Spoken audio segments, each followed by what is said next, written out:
Well, here we are, week 3 of Doctor Who month, when I upload 3 Doctor Who videos a week for the month of November. One of those 3 videos a week is a review of a Doctor Who anniversary special, and this time, it's the 30th anniversary special, Dimensions in Time. Yay. So this is a piece of Doctor Who media that really exists in a very specific context. This special was made in 1993 as the 30th anniversary special, yes, but it's also a Children in Need charity special, meaning that it's very short and has a very limited budget. Also, it's a crossover with EastEnders. Yeah. For those of you who, like me, aren't in the UK and don't have a lick of an idea as to what EastEnders is, it's a British soap opera.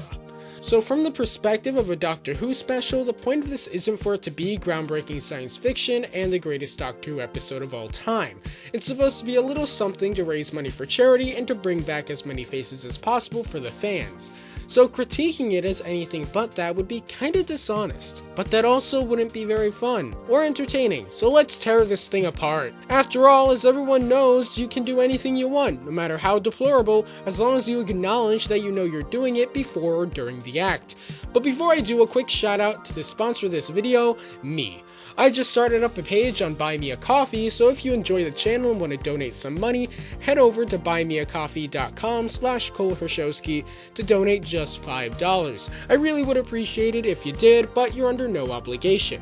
Again, just head on over to buymeacoffee.com/ColeHershowsky, or click the link in the description, or go to my channel page and click the link on my banner that says donate to the channel.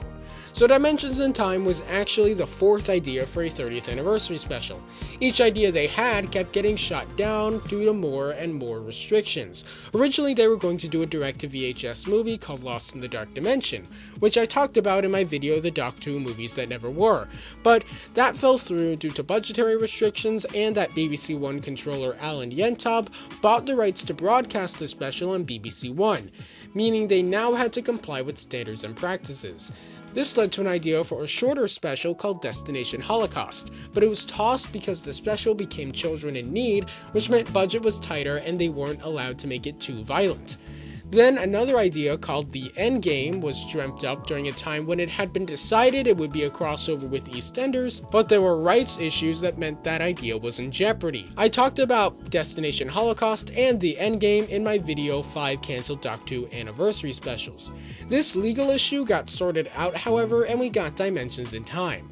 So the special opens with the Ronnie and her assistant having collected one of every species in the universe.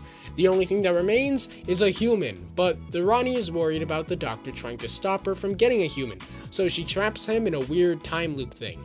Basically, the Doctor and Ace are trapped in this loop where they're switching between 1973, 1993, and 2013. Every time they switch, the Doctor changes into a different incarnation and his companion switches. There's some weird logic to how this works though. When the Doctor changes incarnations, basically the 7th Doctor just slipping back into an old face. He still has all the memories and he's piecing it together. Initially, every time the companion changes, it's the opposite, where each companion is themselves and has no idea why they are where they are.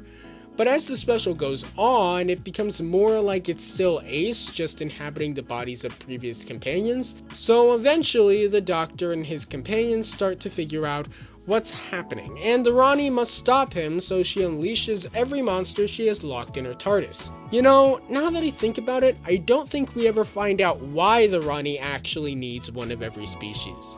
It's presumed that she needs it to somehow take over the universe, but it's never explained how. So the Ronnie kidnaps Ace, I guess, but the Doctor is able to meander his way to the TARDIS and uses it to go to the Ronnie's TARDIS. Ace, in the form of Leela, leaves the Ronnie's TARDIS saying that the Ronnie cloned her for her collection. But then they find out that the Ronnie cloned her while she was in the form of Romana. So she has 2 Time Lords and no humans, so the Doctor is able to use that to destroy the Ronnie's TARDIS and stop her plan. It's never explained what the Ronnie is doing with these creatures, why she is doing it, how having 2 Time Lords and 1 human stopped it, or how the Doctor used this to stop her. It's all very haphazard, like there wasn't very much care put into making it make sense. But then again, like I said at the start, it's all because the boxes they were working in.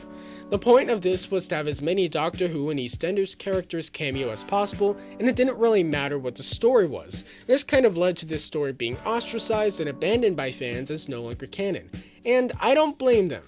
But I think more people should take into account that this wasn't meant to be groundbreaking sci-fi, and it shouldn't be expected to be that. So this really is less of a Doctor Who episode and more of a Doctor Who reunion special. So I hope you enjoyed. Again, consider supporting the channel through Buy Me a Coffee.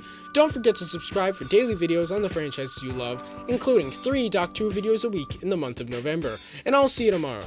Bye.